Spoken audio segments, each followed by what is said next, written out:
Merci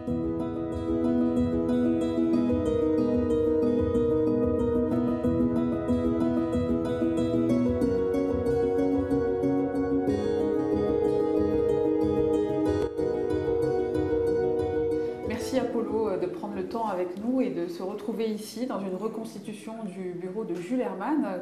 Comment ça te parle? Alors c'est une ouverture à l'imaginaire réunionnais. Je ne sais pas si le bureau de Jules Hermann ressemblait à ça, mais on trouve tous les éléments de son univers un peu fou. On trouve des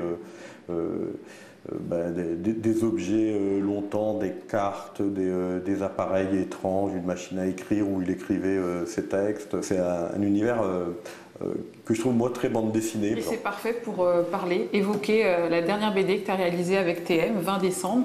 Alors comment est venue cette idée de faire cette BD-là? Avec TM depuis plusieurs années, soit ensemble, soit chacun de notre côté, on essaie de faire par la bande dessinée une sorte de panorama historique de la Réunion.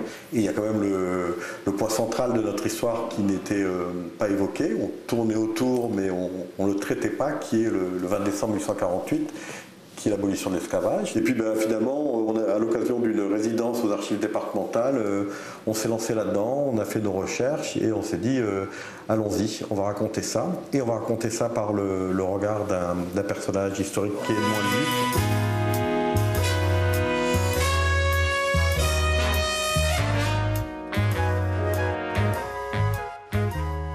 Pourquoi vous avez fait ce choix d'Edmond Albius comme personnage central? Il découvre quand il est esclave à 12 ans comment polliniser la vanille. C'est le jazz qui est utilisé partout dans le monde encore aujourd'hui. C'est-à-dire qu'il a vraiment trouvé quelque chose, une technique, une idée scientifique qui est extraordinaire. Et en même temps, il a un itinéraire de vie qui est un peu dramatique et qui se prête beaucoup à la fiction parce qu'il découvre ça à 12 ans, pour autant on ne le libère pas, il devient libre comme les autres esclaves au 20 décembre précisément. Après l'abolition, on l'envoie en prison pour un petit larcin qu'il a fait, personne ne se soucie de lui. Il y a vraiment un itinéraire très romanesque chez Edmond Albus, donc ça s'y prête.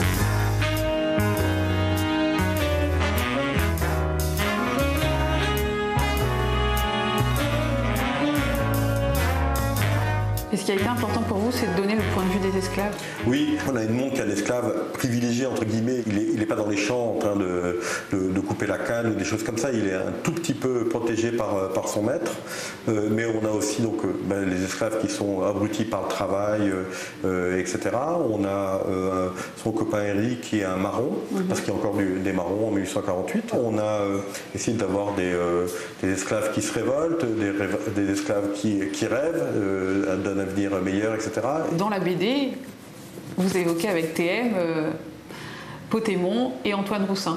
C'est la naissance de la bande dessinée réunionnaise, parce qu'ensemble, il faut une revue qui s'appelle La Lanterne Magique.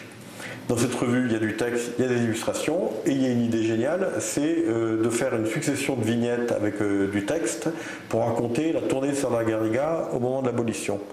Donc c'est la naissance de la bande dessinée réunionnaise. On fait partie des pionniers de la bande dessinée. Potémon et Roussin, surtout Potémon en l'occurrence, il fait partie des tout premiers auteurs de bande dessinée. Donc c'est quand même génial que ce soit à La Réunion et c'est nos ancêtres symboliques.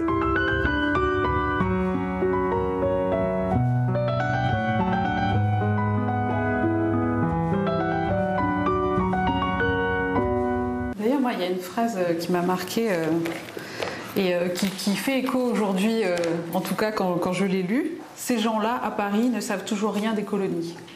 On a toujours l'impression qu'à Paris, ils ne savent pas toujours tout ce qui se passe en Outre-mer. Aujourd'hui, dans les fictions françaises, les Outre-mer existent pour ainsi dire pas, mais pas que les Outre-mer, d'une manière générale, par exemple le continent africain complètement oublié, etc.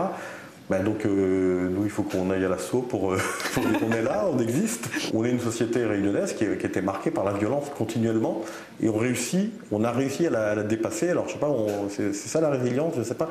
Mais enfin, peut-être que ça, c'est quelque chose qui peut s'exporter. Si on réussit à un truc, autant l'utiliser, quoi. Merci beaucoup, Apollo. Je t'en prie. Merci.